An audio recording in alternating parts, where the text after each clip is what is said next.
সালমা ফ্যানের দিকে তাকিয়ে কাঁদছিল, গলায় ওড়না জড়াতে যাচ্ছিল। এমন সময় বাইরে থেকে টনির গলার আওয়াজ এলো, সালমা তাড়াতাড়ি দরজা খোল। সালমা যেন বিশ্বাসই করতে পারছিল না। সে দৌড়ে গিয়ে দরজা খুলে দেখে দরজার সামনে দাঁড়িয়ে আছে টনি আর সামাদ। দুজনের মুখ ক্লান্ত এবং জামা কাপড়ে ধুলো মাখা। সালমা কাঁদতে কাঁদতে বলল, তোমরা কোথায় ছিলে? 2 দিন হয়ে গেল তোমরা আসোনি। আমি ভাবলাম তোমরা আর ফিরবে না। টনি অবাক হয়ে বলল, কি বলছো তুমি? আমরা তো তোমার জন্যই গিয়েছিলাম। সালমা অবাক হয়ে জিজ্ঞেস করলো, আমার জন্য? সামাদ বলল, হ্যাঁ, আমরা ডাক্তারের কাছে গিয়েছিলাম। ডাক্তার বলল তোমার পুরোপুরি সুস্থ হতে হলে আর একটি অপারেশনের দরকার।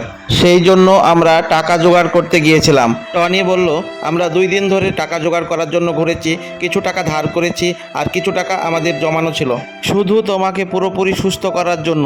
এই কথা শুনে সালমার চোখ দিয়ে অঝরে পানি ঝরতে লাগলো। সালমা বলল, তোমরা আমার জন্য এত কিছু করছো?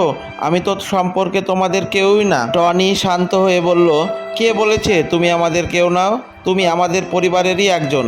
সামাদ হেসে বলল, আমি তো অনেক আগেই ঠিক করেছি আমরা 3জন একসঙ্গেই থাকবো। এরপর সালমা টনির দিকে তাকিয়ে বলল, আমি একটা কথা বলবো? টনি বলল, হ্যাঁ বলো, কি বলবে? সালমা কাঁদতে কাঁদতে বলল, আমি আজ একটা বড় ভুল করতে যাচ্ছিলাম। আমি ভাবছিলাম তোমরা আর ফিরে আসবে না, সেই জন্য আমি একটা খারাপ কাজ করতে যাচ্ছিলাম। টনি দ্রুত বলল, না, তুমি আর কখনো এরকম কথা বলবে না। আমরা যতদিন আছি তোমার পাশেই থাকবো।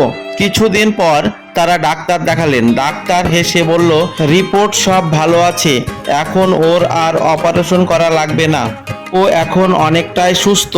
এই কথা শুনে টনি আর সামাদ দুজনেই খুব খুশি। ডাক্তার বললেন, এই মেয়েটা সুস্থ হয়েছে তোমাদের ভালোবাসা আর যত্নের জন্য। সালমা চুপচাপ দাঁড়িয়েছিল। সালমা হেসে বলল, ডাক্তার সাহেব, আমি আবার পড়াশোনা করতে চাই। টনি হাসলো আর সামাদ বলল, এইটাই তো আমরা শুনতে চেয়েছিলাম অনেক দিন ধরে। সালমা স্কুলে ভর্তি হলো।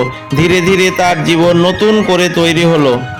সালমা বলল, যেদিন আমার জীবন শেষ হয়ে যাচ্ছিল সেদিন তোমরা আমার নতুন করে জীবন দিয়েছিলে। টনি হাসতে হাসতে বলল, না, আমরা শুধু বন্ধুত্বের দায়িত্ব পালন করেছি। সামাদ বলল, মনে রাখবে, মানুষের সবচাইতে বড় দায়িত্ব হলো পাশে থাকা আর ভালোবাসা।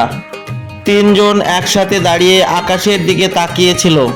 সালমার চোখে আর কোনো কষ্টের জল নেই, আছে সামনে একটি নতুন জীবনের স্বপ্ন।